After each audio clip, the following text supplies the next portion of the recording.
Comics Coast to Coast is brought to you by patrons like you. If you'd like to help the show out, head on over to patreon.com/comicsc2c and show us a little bit of your love. Your sweet, sweet love. I mean, like $1 worth of love. And we'll take that love and hug it and squeeze it and make it do podcast things that you'll enjoy. So come on, see what happens. This is Comics Coast to Coast.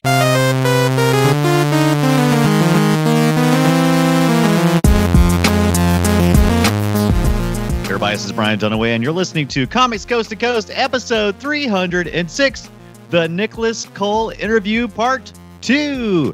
Before we bring Nicholas back on the show, let's introduce Joel Duggan of Forge Publishing. Joel, how are you? Hello, I'm great. And you know why I'm great? Is because people, maybe even someone on this podcast, have started to receive the books that we've been mailing out for Piper Thibodeau. What? Yeah. Well, that person who received their gift is not I. Hello. 'Tis I. Tis Matthew Descharme of Matt the Wad. Matt, how are you? I'm good, especially since I got my shiny new Piper Thibodeau book from Forge Publishing. Pretty. I bet it's all shiny. I wouldn't know. So, let's get on with the show. Nicholas Kole is back again. Check who's back. Ask a friend. It's Nicholas Kole. Nicholas, how are you? I'm doing great. Glad to be back. Oh, we had to have you back on because you have a new project, and it is doing very well. Do you want to tell everybody about your new project, the Jellybot? Yeah, absolutely. Yeah. So I just launched a long-standing personal project called Jellybots on Patreon. Yes. So we're about 1 month deep, and it's going really well.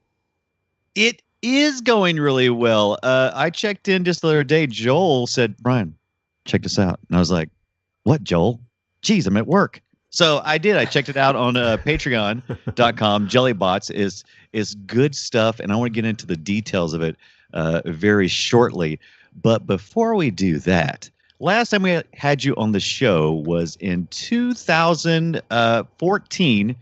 It was in June. Do you remember that? It was nice and it was June, yeah. Yeah, it was June a of warm 2014. Yeah, it was a warm month that month, and it was so episode 204. We had our first encounter with Nicholas's mustachio. That's true. You could hear it over the radio. You could hear it. You could feel it. It was palatable. And if you haven't seen Nicholas Kole, by the way, you need to head on over to Twitter and follow him there. That's where I like to follow him at. It is From Happy Rock is your Twitter. People can also visit you on Instagram, correct? Mm-hmm, that's right. Just Nicholas Kole. Nicholas Kole. And that's with a K. Yes, Kole. Right. And where else can people visit you? Let's see. So I got a Facebook page that's live, Nicholas Kole. I've got the Patreon itself, obviously, patreon.com/jellybots. Right. I'm on Behance. I'm on ArtStation. I'm on LinkedIn. I'm on DeviantArt still. I even update that every now and again. Nice. He's everywhere. All over the place. I'm going to give a shout out for your ArtStation for a couple of reasons. One, because I love the interface on ArtStation for viewing portfolios from artists. I think it's fantastic. But also, that's how I populated our show notes with all the links to your social media, because your ArtStation has got this wonderful little catch-all for like, hey, here's all the links to all the things.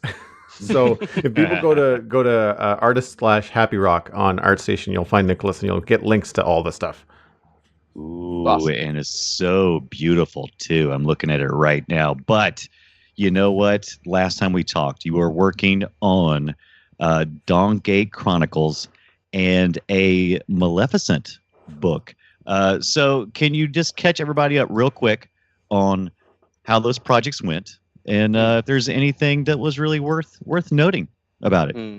Well, there's good news and bad news. So do you want the good news first or the bad news first?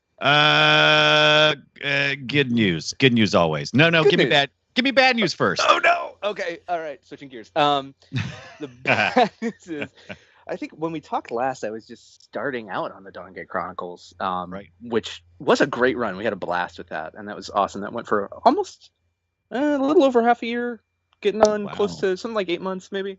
Right. And that was like twice a week, and it was great. We had a good time, but unfortunately, EA pulled the plug on the whole Dawngate project, and so my ongoing webcomics gig sort of got swept out from underneath me with that. The good news on the end of that, though, is that a bunch of that team went and formed a new company out of the ashes called Spirit Walk Games, and they are making a project called Shardbound, which I've been one of the main concept artists on for a while now, which is really cool. It's kind of like a strategy card game, turn-based kind of thing that they're creating, and I got to design a bunch of fun characters for that. So that actually turned out pretty well. I really love those guys, and so I got to continue working with them in the long run. You always. But Dawngate is, alas, no more. Yeah, I saw when Dawngate was going down, and I was very sad. I'm like, oh no, hope Nicholas is okay. Yeah. But I knew because I follow you on Twitter. That's right. Yeah, and Instagram too. Right, as you should, dear listener. Indeed. So how did the book go? Maleficent. The movie actually. Well, the movie had just dropped around that time too, right? So a lot of hype going on right then. So tell us how that all wrapped up. Yeah, no, it actually went really well. The book, apparently, I just heard from my editors at Disney, it's actually continued to do pretty well sales-wise, especially for something where the movie's been several years out and sort of past. They're surprised to see it still selling, which I'm really psyched about. I'm not kind surprised. of surprised. Yeah. I'm not surprised. Oh, all right. It's timeless. It was good fun. It was such a cool opportunity to kind of play with those characters in that world and with that palette of like big musical Disney emotions. And It was really fun to do. So much fun. Okay, so we've got the past out of the way. Yeah. So let's get on to the thing we're here to talk about. Indeed. Which is our jelly bots. So is it on the Patreon site? You got the world of the jelly bots. Is it just jelly bots? It's just jelly bots. Just jelly bots. Yeah. I like it. I like both. Yeah. The world of jelly bots. That's a lot of fun. So go into a little more detail describing this beautiful artwork that you're doing on this thing, and the story is a lot of fun too. By the way, can you give us a little bit more? Yeah, for sure. So Jellybots was a project I started. It's going on like 6 years ago now. Something I started just dabbling in. Out of a desire to create some like really fun, colorful, sort of sci-fi fantasy stuff that I wasn't able to do with my normal day job kind of contract work, and really wanted to explore and kind of push myself and see what I could get out of my after hours time. And I just really wanted to do something fun and adventurous and whimsical and kind of just sort of positive. So it just kind of came out of that. It actually started when my friend told me that a holographic beard was a dumb idea and could never work. And I was like, I'll show you. And then I've dedicated the last 6 years of my life to trying to show them. So the whole thing revolves around this substance called jelly, which is sort of this it's a translucent gelatin that kind of learns from what you put in it. So if you put a fork in it, it kind of grows tines and figures out what a fork is. And if you put a kid into it, it starts to take on qualities and powers, colors, and abilities unique to each kid. And that's kind of the jumping off point, and it sort of grows from there. It gets pretty wild. And that's the fun of it, is just really trying to take that sort of nugget of an idea of kind of a learning gelatinous substance in a sort of science fiction future, and then just pushing that as far as I can. Right. And okay, so what's working for me is anytime you can create a visual world that I literally want to live in. I want to step in and just be a part of this world. And what drove you? I'm not going to say drove. What inspired you to go with the visual element of jelly? And you may not even know. Is there like a deep seated love from your childhood of jelly? What drew you to that gelatinous substance that no one else has really taken advantage of in a storyline? It's so funny. I was thinking about this. I feel like over time, as I've continued to draw it, I've kind of figured out a couple of different things about where it started. But at the beginning, it was just completely instinctive. It was just like, oh, cool. Yeah, like something wobbly and gelatinous that kind of moves and shifts, but kind of paired with robotic elements that kind of, provided some structure. And I realized as I was drawing actually this last week, this memory surfaced of playing with these Lego characters when I was a kid, and I used to go into the bathroom and steal all the like shampoos and soaps and stuff, and I would fill little Lego vats with like globby translucent shampoo substance and like drown my Lego prisoners. I was like, no, I think there's some weird fascination with I don't know, with the substance itself. And then like, I don't know if you as a kid got into like, I think it was like the eyewitness books. There's all these like cutaways, where you like see something and then you see sort of the inside of it at the same time. Right. Oh yes, yeah. And I just love that. I don't know, there's something kind of deep about that. I can't even begin to get at why that is, but it's so nostalgic and cool and delightful to see like, oh, it's a submarine and it's also the inside of the submarine. And, right. Yeah. We went through a whole phase of that, didn't we? Where everything was clear on the outside and you get to see all the inside stuff. That's lots of toys in the 80s. Lots of like robot toys where they would have like a clear dome and the eyes would light up, but you'd be able to see like where the batteries go and the little circuit board and stuff like that. And it was just them, instead of putting a solid piece of plastic over the top of it, it was just not dyeing the plastic and leaving it clear, right? Right. Yeah. Yeah, it's I think like I was really into like mecha shows when I was a kid, specifically like the Gundam series of things, and I really loved. I think the fun of giant robots is mostly, at least for me, was that they cut between like the cockpit and then the outside robot, and I thought it would be fun if you could have both of those at the same time, I guess. That's really cool. So this has been a long time in development. It sounds like it's been an entire lifelong pursuit. I guess so. If you trace it back to Lego. That's interesting. I love getting to know where this kind of ideas come from, and that is an interesting aspect I've never thought about. Okay, so now that you've got it, solidified, pardon the pun. That the jelly is the thing and this is where you're going. As you take that further, what are you using for reference? Like, are you going the obvious route of like jellyfish and sea creatures, or are you going plants? Like what are you using for kind of inspiration for the different shape languages and stuff like that into the designs? Because they're beautiful and they're also different. And just when I think, oh yeah, no, this is totally aquatic. Nope, that's a beet. That one might be a carrot. Like, it just there's all kinds of these different things happening at once. And I'm just curious as to kind of like how you come up with that kind of shape stuff. Well, the fun of it is at the core, it can be anything, and that's the playful aspect at the core of it. It's like a robot can only be kind of a robot, or things that a robot can be. And jelly can really morph and shift and change shape. And kind of the limit is your imagination. And that's a big thing I sort of key in on in the story. And the other fact is like, it's largely the fact like only kids can sort of make this thing work.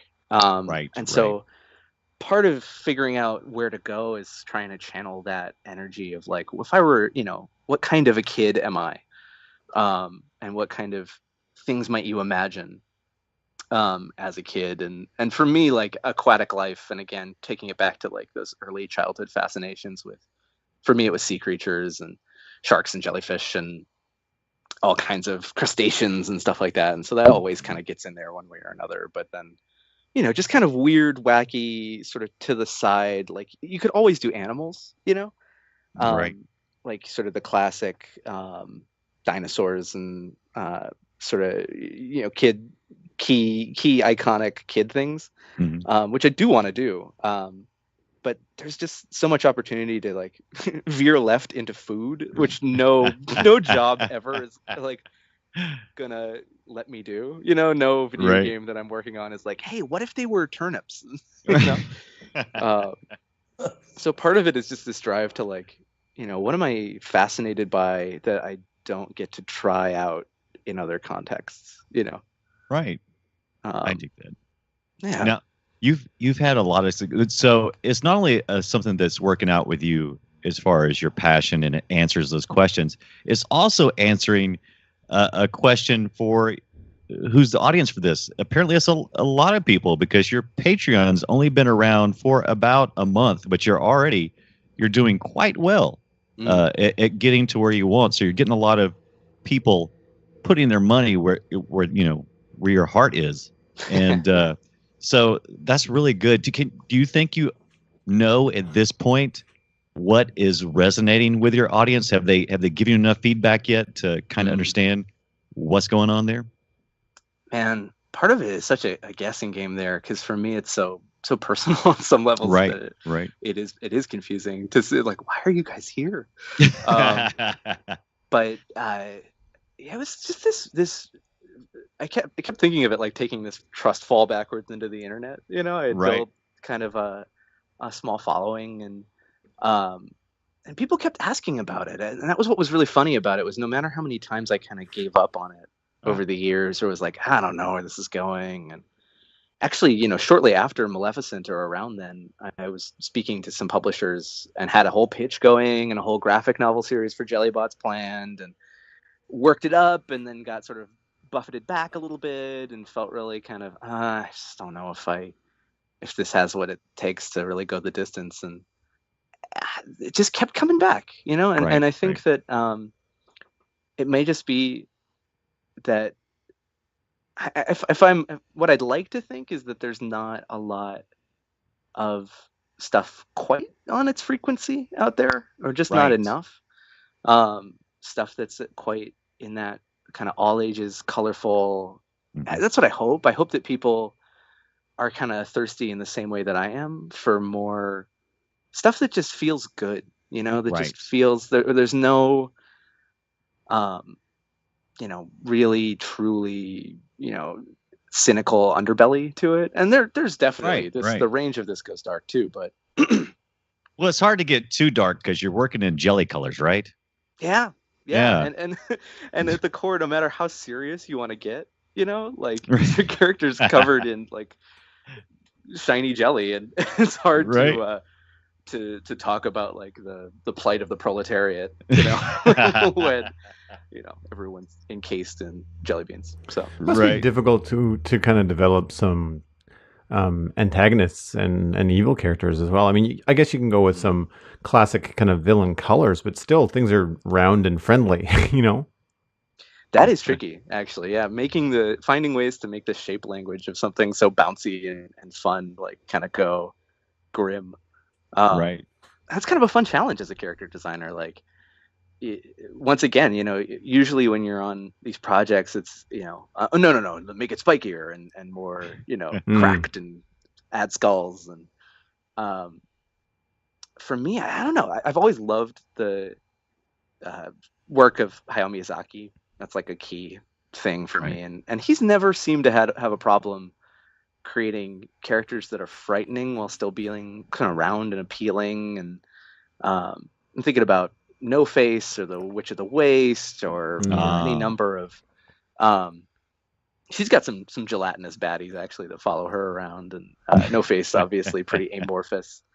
I think for villains it gets down to the story concept, which is really to do with the fact that only kids can make this work.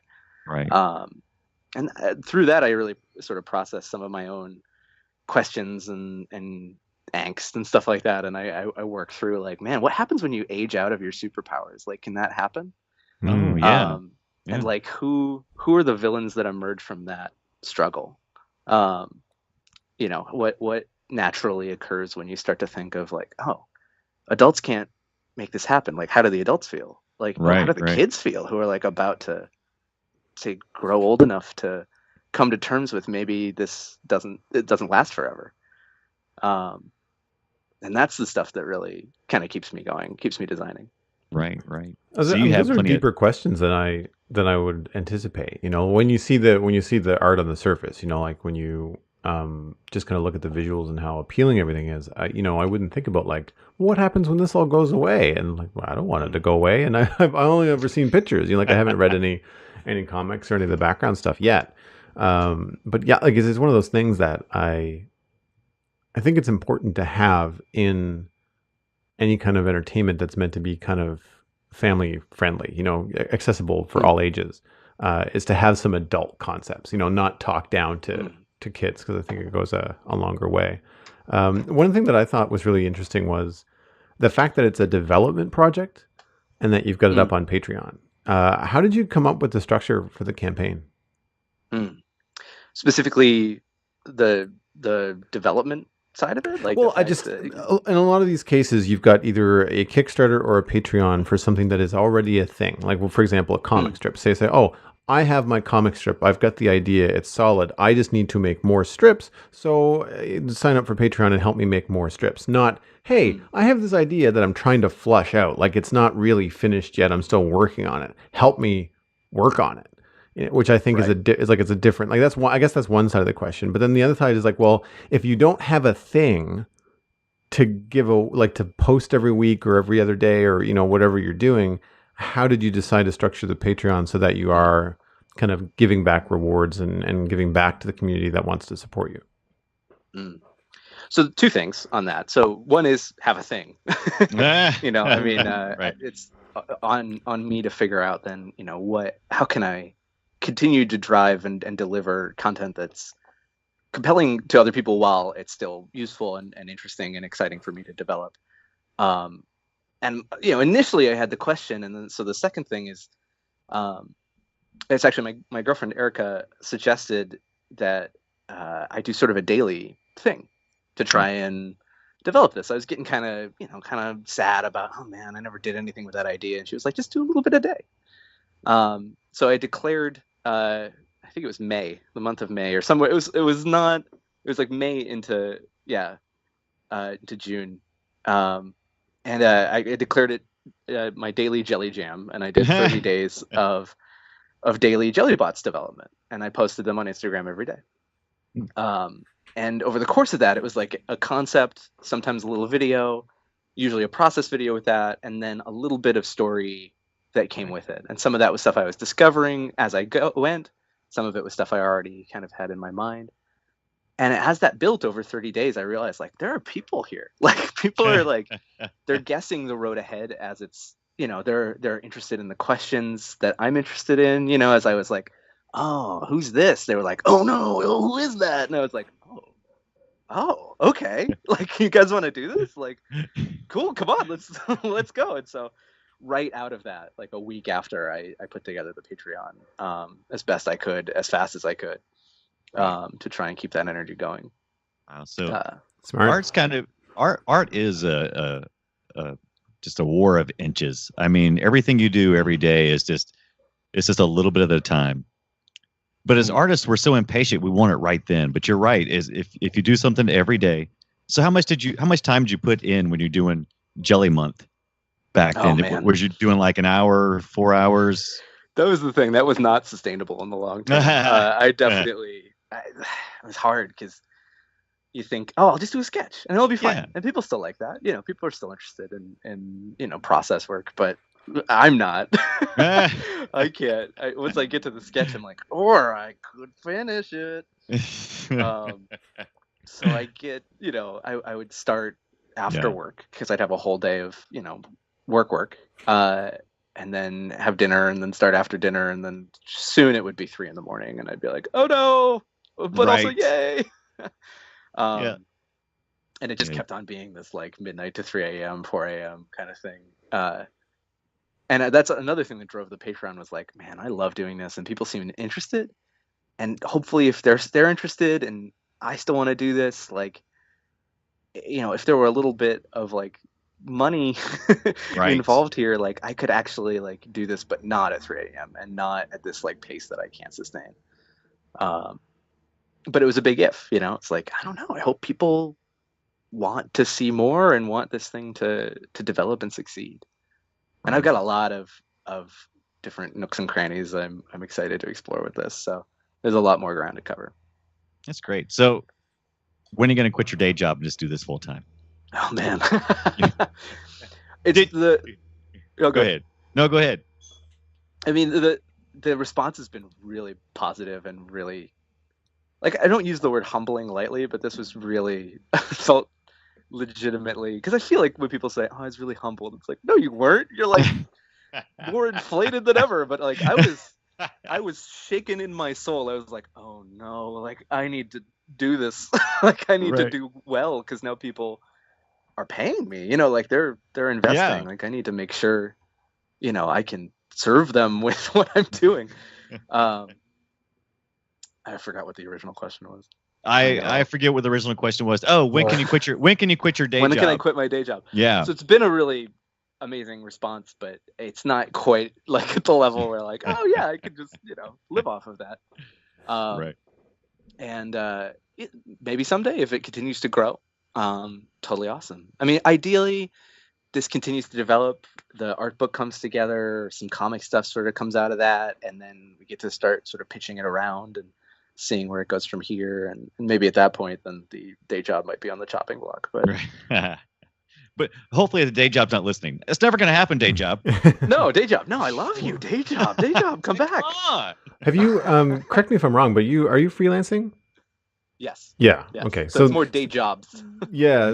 Well, and that kind of brought me to my point, which is, as Jellybots hopefully grows, as another freelancer, I know the plight of like, you've got X amount of jobs, you have to take them all because you don't know when the next one's going to come or when, the dry spell is going to hit. But having a personal project that you're passionate about really fills in those gaps where you've got like a month in between contracts not that I don't know if you get this, but I found that having some personal projects over the last couple of years have really helped me say no to the crappy contracts, the ones that are a lot of work that don't really pay very well. And you can say, actually, I don't have to take that, because you've got this personal IP that you can then kind of depend on and put some time into. And it'd be better for you to dive in on a couple of weeks where you don't have any freelance work and push some pressure on Jellybots than it would be to take some crappy contract that just earns you a couple bucks, right? Seriously, you've hit it right on the head there, because it's not money that I can just live off of, but it's exactly right. It's like It's enough to keep this dream alive, because otherwise, a daily thing for me. It's funny. Who is it? Is it Joel who's working with Piper? Yes. Right. Right. I mean, that's incredible output. I have no idea how you keep work up with that amount of personal stuff coming out regularly. But she is a monster, and I mean that in like she's the sweetest, nicest person. But when it comes to her output, it's just like I have to almost ignore it and be like, okay, if I think about this too hard, I'm gonna feel lazy. But at the same time, like, I mean, the amount of content that you've been producing over the last, 5-6 years, you said with Jellybots, I mean, like, it's not quite, kind of like a painting a day, but it's a thing a day. I imagine if you kind of broke it down into like, well, you've got all these different images. I bet if you kind of did the math, you'd probably end up around the same output, because I remember seeing Jellybots in your portfolio when we interviewed you in 2014. Oh yeah. Something that I thought was really interesting too that you mentioned earlier in the show was that you kind of threw this Patreon together as quick as possible after the momentum from the Instagram kind of campaign, which I think is a really smart idea. Of kind of getting that buildup of interest and then saying, hey, by the way, I can't do this all the time, but let's try to do something just a little bit kind of off to the side here, and let's kind of see how far we can push this. Do you have any advice for artists that are wanting to start their own Patreon page or Patreon project? I mean, honestly, that daily practice, I think, really did a huge part of the lifting for me. I don't think out of nowhere, if I had just gone in cold, that I would have really been able to make a dent. I think that, building up, it's context, right? Like it's important that people understand the context of what you're trying to do. And that's just, it's a hard reality, because maybe you have plenty of context to yourself and in your own life. You're like, oh man, how could you not want to support this thing? But the internet's big, and it's really hard to understand where someone's coming from if you're not doing the work to help them understand, where this comes from for you and what is possible and what's in store. And so I think, as hard as it is to sort of swallow, like sometimes you have to do the work for free before you can sort of collect on that in any way, shape, or form. and putting in the time to really build like, hey, this is it, set the table, and then deliver the like, oh, and here's a way you can actually help me support this. It's kind of like I feel like asking people for support, like financial support, is a little bit like, I don't know, proposing. Right. You gotta date them, right? You kind of gotta romance them a little bit before you just pop the question. True story. So yeah, I'll show you mine first, and then maybe we can talk money later. Is that how that works? Is that pretty much? That's not the way I want to put it, but Well, while we're on this goofy vein, we've gone halfway through the show, and no one has asked the important question. Okay, so you got the jelly bots. Are they friends or enemies with the peanut butter bots? Yeah. With the what? Peanut butter bots. Peanut butter. What is that even? Right. Oh yeah. Well, that's funny. I have a character, Professor Barnes, I think, who's going to go by PB quietly in the background of the story. So for anybody who's listening to this, like, that's what that means. But I'm sneaking my little puns in here and there. But the peanut butter bots, man, I hate those guys. Yeah. Hopefully this gets big enough, that everyone just forgets that peanut butter bots even existed, and it just quietly goes into the night, and there's no lawsuit. But man, peanut butter bots make me sweat. Right. In the middle of the night. We know what we need to talk about. We need to talk about some of the listener questions, because we pose some questions to those people that you're practically marrying and showing your work to. And so we set out a request on Twitter for some questions. So let's get right into that. Ben Riley, Aqua BB on Twitter, asked, why is it that only children can harness the jelly? Would you like the second part of that question as well while I'm reading? Sure, go for it. Differences in limbic system between adults plus kids, where the amygdala. So don't be asking me to read brain questions. Is perhaps. So why can children do it? Have you gotten into the whole idea of why it works for kids and not adults? The nitty gritty. So ultimately it's not as sort of strictly biological as the question suggests. It's not necessarily about the amygdala, but it's sort of more about the slightly more esoteric kind of question of what it is to grow up or come of age. Be kind of like asking, like, why does Peter Pan fly? And why can't Captain Hook?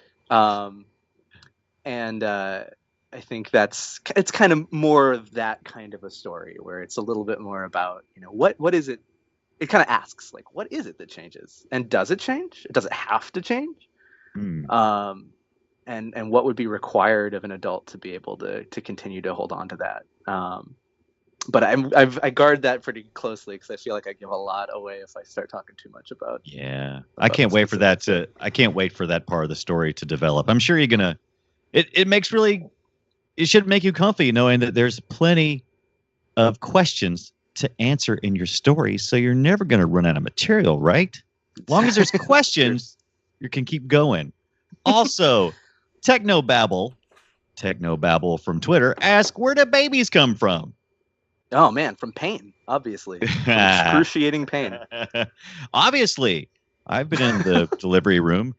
Okay, also have Mono Robot ask from Twitter, the core feel idea jelly bots came from, and how your concepts grow and develop.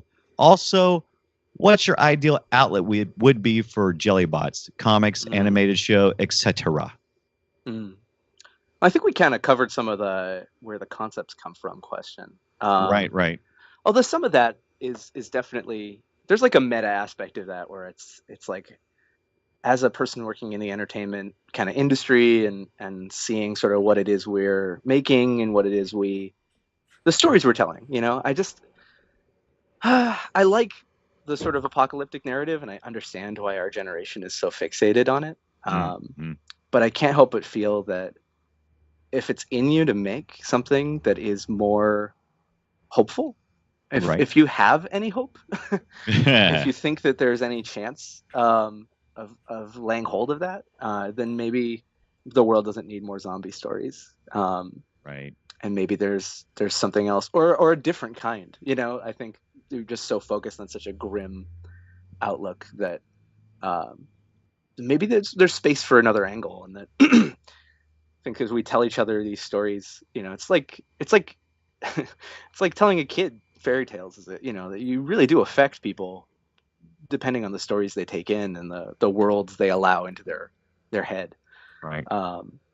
So I think part of it, if the most meta high end kind of thing, is that like I think I say in the video, and it's a bit cheesy, to say like I'm really trying to give back the best I think I have to offer, but I think what more is there for an artist to do than like to try and like truly brighten the space as much as you can. That's a fresh perspective. I think that's the reason why you're seeing such popularity with what you're doing, is the fact that it is a more positive outlook. We have enough zombies already. I think so. I mean, I like the zombie stuff. I just curious. My favorite zombie movie is Shaun of the Dead for some of the reasons we just kind of talked about. And it's just, I think that it does us a disservice as like a race, right, of human beings to just talk about life as though we're all grim death. Even though it feels like it, right? Sometimes. Yeah. It does, but also, like, can you remember a time you like laughed till it hurt? Yeah. Like, why isn't that in your zombie story? Yeah. Right. Like, why isn't like the barbecue with your family like working its way into the stories you're telling, or are you just selectively ignoring like the good because the bad's easier to fixate on for some reason? Anyways, that's getting heavy. It is heavy, but it's been on my mind as well. Especially in how I view my entertainment, and specifically movies and TV right now.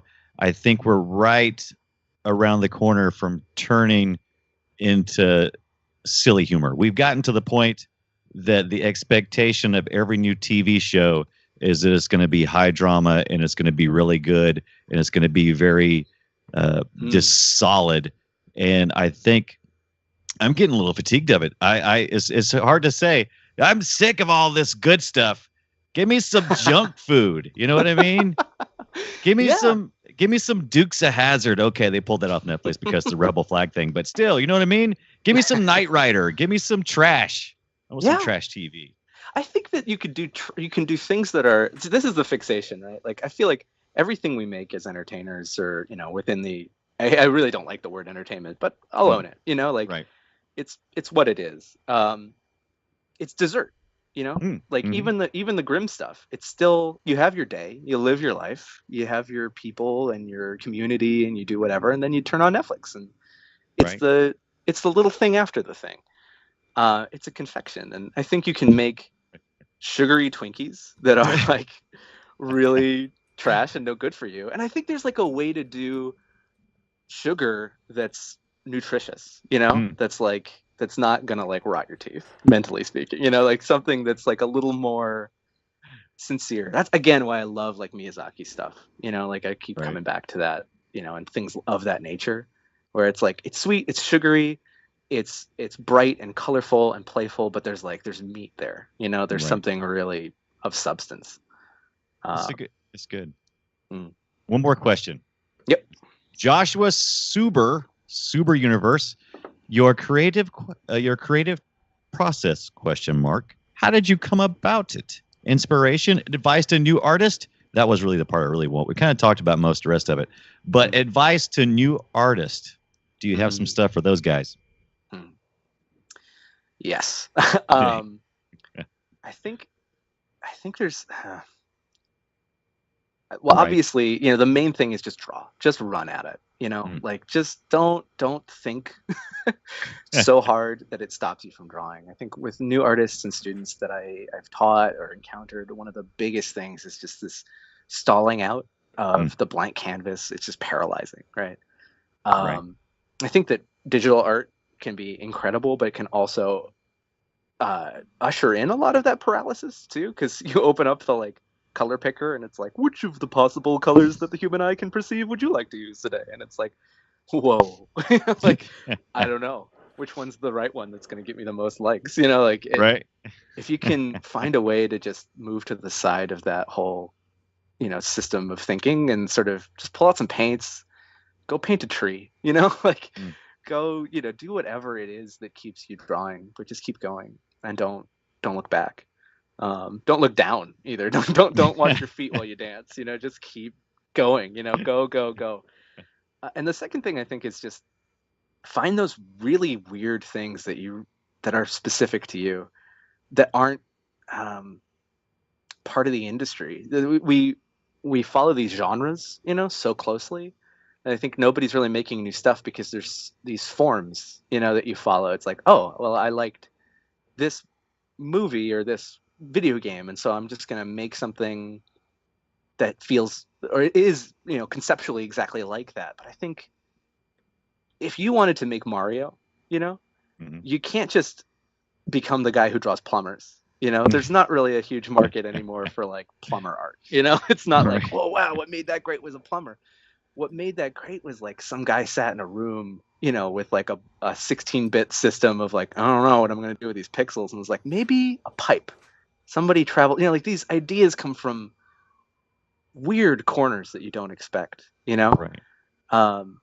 And they follow their idiosyncratic weird little paths, and you wind up with like an icon that everybody in this generation like recognizes immediately. But you don't get that by chasing that.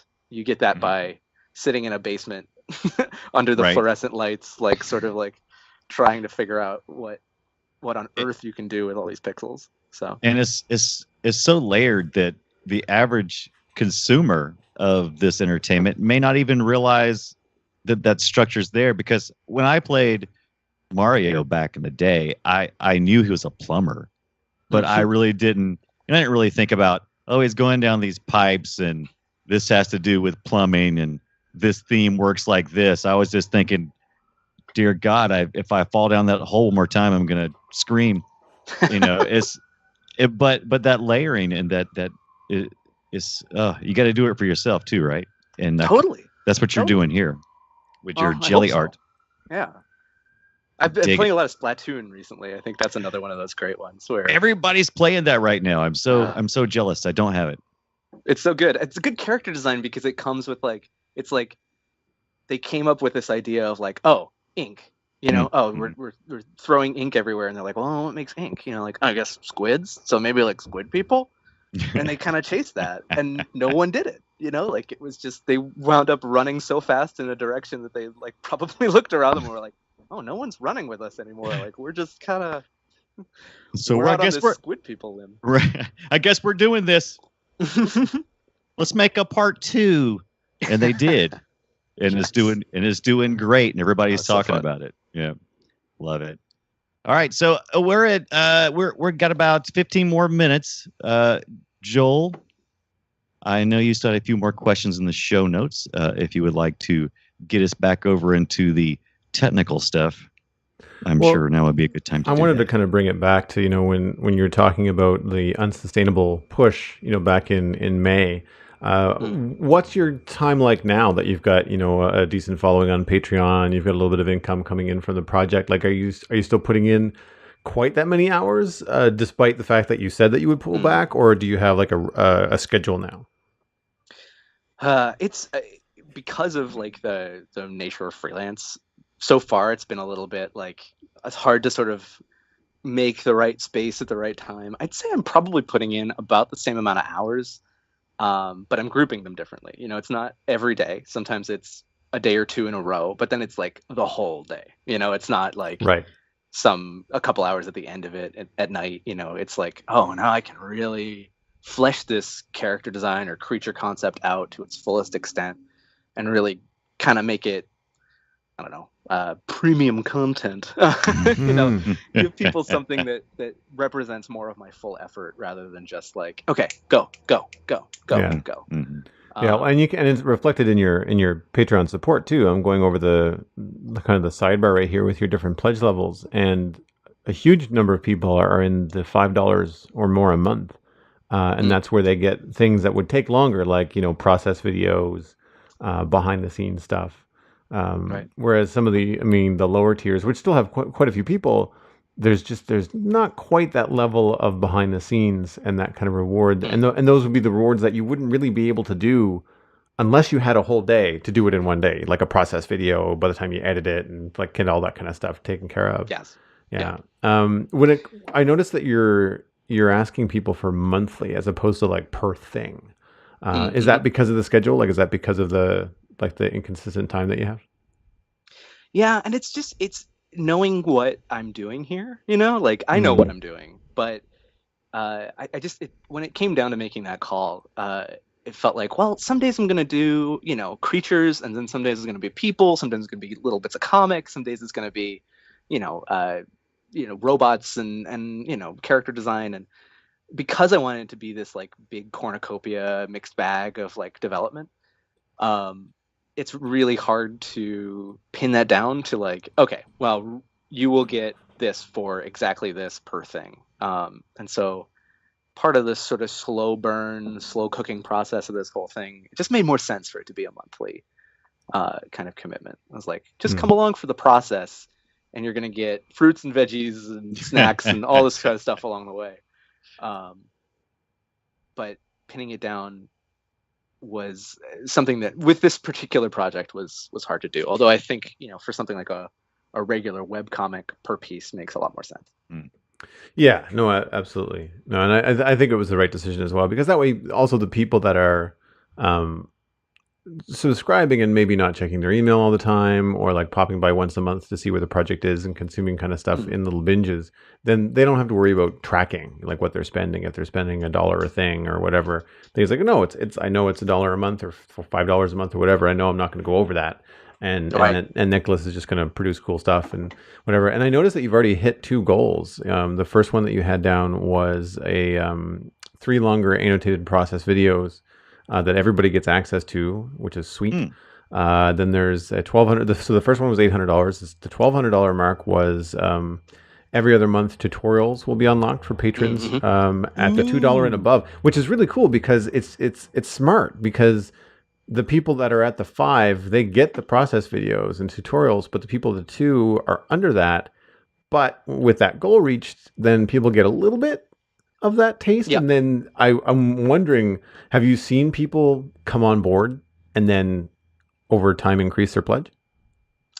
Not increasing mostly. We get new pledges and then sort of decreased pledges, and some people's financial situations change. And we kind of, I think it's, right now I'm sort of trying to figure out how to message, there's new stuff and you guys can come on and there's new content, stuff like that. Right. In a way that's as engaging for a broader audience that might not know about the Patreon, but also still feels exclusive for the people who are already in it. So figuring out that balance has been still an ongoing thing that I'm trying to get the hang of. But managing all of those little tiers and stuff like that is really it gets a little confusing sometimes. Yeah, I mean, you have to offer enough that people, will want to take a minute to consider, like, well, I'll give $1 a month. Oh, wait a minute. Do I want to give 2? Right. Is 2 worth it? Yeah, 2's worth it. Let's do it that. and then he's like, well, I'll sit at 2, and then maybe I want to go to 5, but maybe I'll go to, and if people are having that kind of thought process, then I think you've got them in the right spot. Because the people that then have the money where they're just like, $5 a month is probably less than a latte at Starbucks. I don't, I don't drink a lot of them, but like I know that depends on your latte. It depends on the latte. It depends on the size and stuff like that. But like that kind of stuff is really a no-brainer. Like $1 a month is 3 cents a day. Like, that kind of thing to support the arts and support an individual artist and someone that's independent, and doing their own thing. Like I think is a no-brainer for a lot of people that are either artists themselves or fans. Like even students that are out there that don't have a lot of money because they're going to art college or whatever, everybody's got $1 a month, right? Like it's just a matter of where you wanna to put it. And that's one of the beautiful things about Patreon. And I'm curious, is the accessibility and like the, I guess, micro transactions what drew you to Patreon over a larger platform like Kickstarter? It's I guess we may mean the same thing, but just microtransactions specifically, that wasn't really what I had in mind. It's really more the sort of macro, like that it's about a longer term support, of the arts and of it's patronage, in sort of a broader sense. And Kickstarter actually turns out to be pretty transactional, and it's really difficult to. It's become very project based, yeah.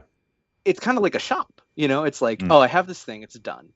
I need to make these books, and for a certain reward tier, you will get this shipped to you for sure. And that's great if that's where you're at with the project. But in terms of a longer term, slow boil kind of, the meat of what it is to make art and come up with ideas, it just seemed like Kickstarter for me would get me lost in the woods of fulfilling pledges a lot quicker. And Patreon actually, as long as you sort of set it up in a way that you can actually execute on these pledges, I think it's a little bit more long-term sustainable.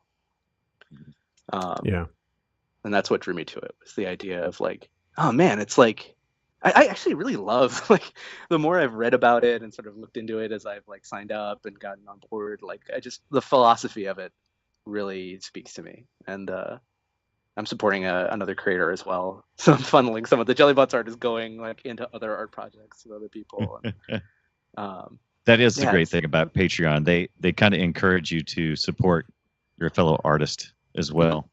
Yeah, for sure. I do it all the time. Joel. I do it all the time. Actually, I think Joel just pledged $2. Yeah, no, I joined today because I was looking through this and I was like, Joel. I was looking like, hey, I think I want. Yeah, I'll totally support Nick for $1 a month, and then I went through that exact process. I was like, well, I want to do $2 a month, I think. Yeah, you get some sketches. And, yeah. I mean, I'm in the same boat. I mean, I've got Patreon money incoming in my world, but what I've done with it, it's not really anything that involves income. It helps support some podcast stuff, but what it allows me to do is just kind of have this like transient, amount of money a month that I can say, well, I don't necessarily need to pocket this, but I could probably just redistribute, a chunk of it to other artists and stuff. And it allows me to kind of, I guess in two ways. It's like, one, it kind of helps me keep tabs on what's happening. Like, I follow some of my favorite artists and podcasters, and I'm able to do that. But then also, as an artist myself, I get a lot of inspiration and stuff like that. And it's nice when you get to be super busy. I don't tend to surf the internet a lot anymore, which is, I guess, a good thing. But if it's not in my inbox, I tend to miss it. And what I love about Patreon is that it's a very, very simple email that goes out with updates. Like, it's not this big update. It's just like a little blurb and an image usually. And I find it very, very easy to process. So I'm looking forward to seeing a lot of the behind the scenes stuff for Jellybots. I think it's going to be fun. Yeah, no, it's good fun, and I love that. I love that there's it's more community focused. It's just like giving and receiving, and everybody's kind of watching some of my favorite creators. I patterned mine after Tracy Butler's Lackadaisy Patreon. Yeah. And she was like kind enough to take some time and to sort of talk me through some of the lessons she had learned, and it was just it's so cool to see. Some of my favorite comic creators and other artists and folks really trying to push for it and finding that their communities are able and willing to support them in a really meaningful way, and seeing them give back too. It's just cool. Warm fuzzies for Patreon. There's been a lot of there's been a couple of articles that have been popping out the last little while about the way that Patreon has changed. I mean, I know that their design has changed in the last month or two. But I think there was like some sort of new feature, like memberships or something that was coming out. Really? I've got some sort of I've got an article bookmarked from Jack Conte in my inbox that I haven't had time to read yet. But it sounded like it was like they're building on what they've started and maybe trying something a little bit different, which I think might be kind of cool. Yeah, if you find that's interesting, please forward it. No, absolutely. Yeah, no, it's one of those things that, again, it's flagged in the inbox in the to-do list of stuff that I haven't got to since I got back from vacation. But yeah, it's I'll absolutely let you know.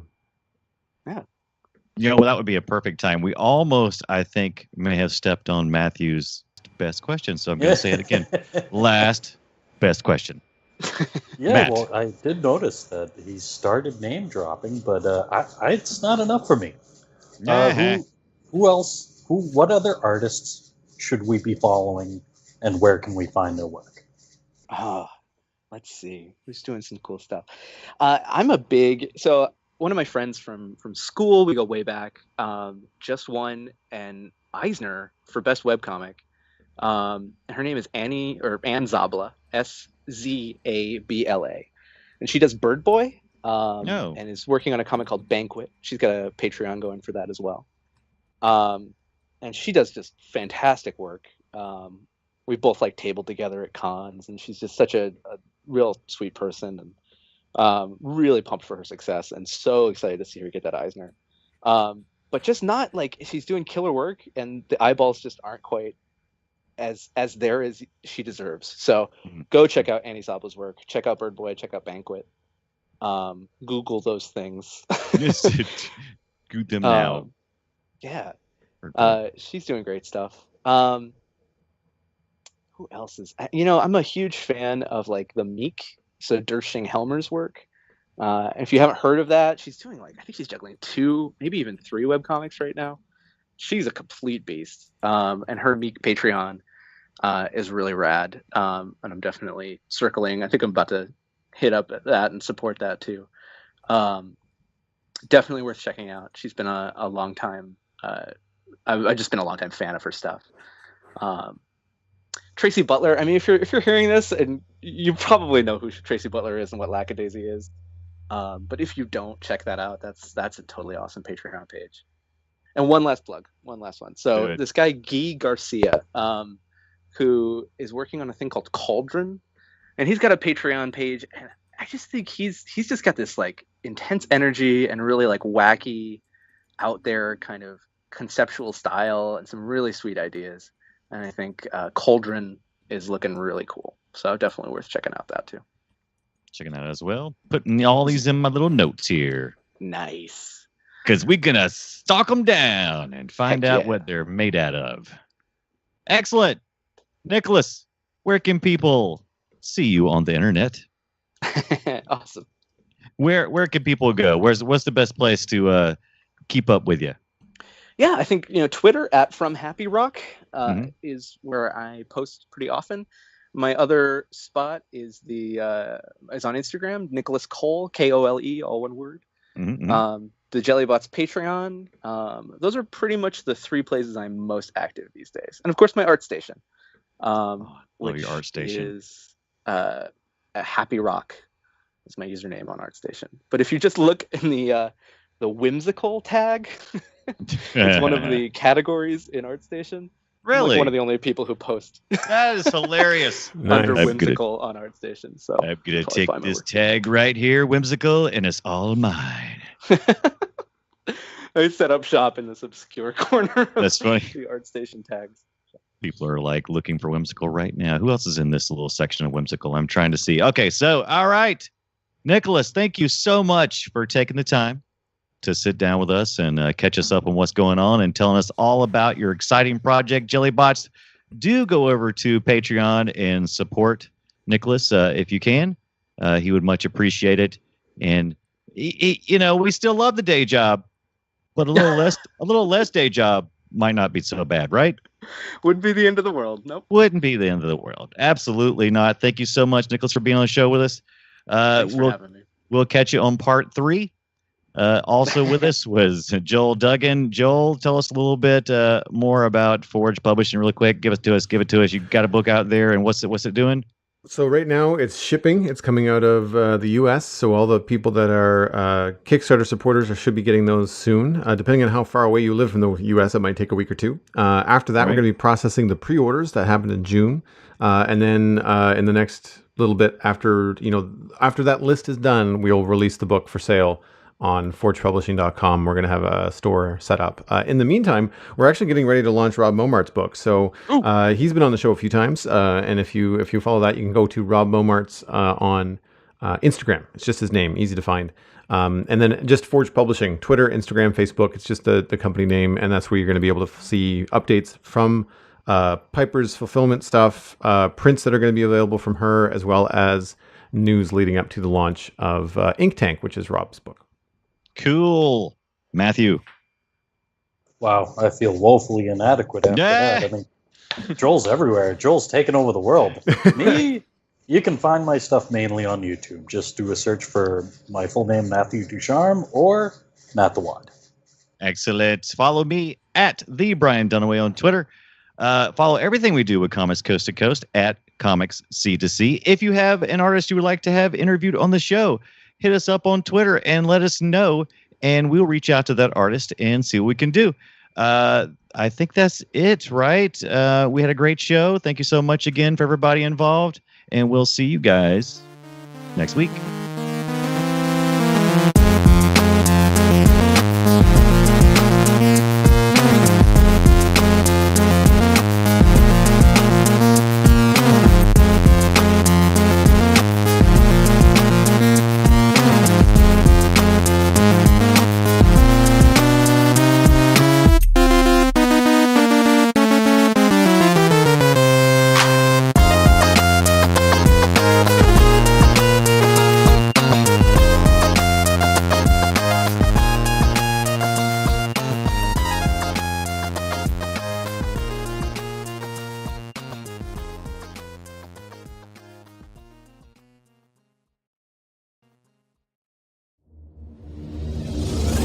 This show is part of the Frog Pants Network.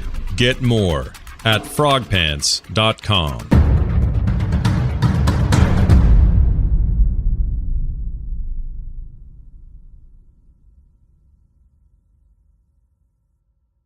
Jealous of that mustache is more like it. You know, it's like anything, man. It just takes time, determination, and a lot of wax. You know, I've never thought about the wax part. That's interesting. I've always had a mustache. Ever since I was 3. I've always had one since I was a teenager. And I've never shaved it off but once or twice, and I've never waxed it. It's not a bad idea. Oh man, I mean, it's it'll change your life. It'd have to. Mine's finally grown to I had cut it off for a while, and then it grew back to strangers comment on my face length, right? Which is a very particular threshold you cross. And then you start getting high fives in public for no apparent reason, and that's the preferred length. Good job, high five, up five, pa pa pa. Yeah, I'm too afraid to do that. Way to go, man.